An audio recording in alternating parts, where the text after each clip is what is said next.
Večer. Pred hrvatskom nogometnom reprezentacijom posljednji dvoboj u skupini A. Nakon poraza od Belgije na Maksimiru, bolje rezultatsko ostvarenje za popravak dojma i podizanje samopouzdanja uoči dodatnih kvalifikacija traži se na gostovanju kod Škotske. Iz Glazgova se javio kolega Stjepan Balog. U Glazgovu nas je dočekala kiša, što i nije neka naročita novost. Nije ni novost da je hrvatska reprezentacija u svojevrsnoj krizi i da naši nogometaši trebaju dobar rezultat protiv Škotske kako bi barem malo ispravili taj okus poraza od Belgije prošlog petka. U posljednje vrijeme velike su kritike na igru reprezentacije i na račun izbornika Štimca. Mogu li naši igrači izdržati taj veliki pritisak?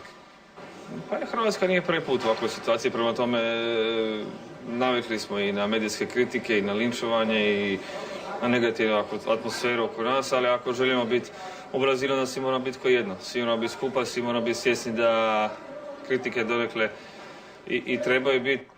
Kapetan Dario Srna vraća se u sastav nakon odrađenih žutih kartona, no nije to jedina promjena u odnosu na utakmicu s Belgijom. Izbornik Štimac prepustio je mladoj reprezentaciji Kovačića, Vrsaljka i Bubnića.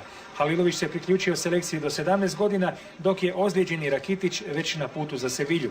S vatrenima nije ni Josip Šimunić, koji odrađuje drugu utakmicu kazne zbog crvenog kartona u Beogradu. Žao mi je svaku utakmicu što propuštam. Ja, nažalost, sam onaj crveni karton napravio što sam ja mislim morao napraviti. Mi moramo gledati na sebe i kako mi igramo ono što mi možemo igrati, nećemo imati nikakve probleme.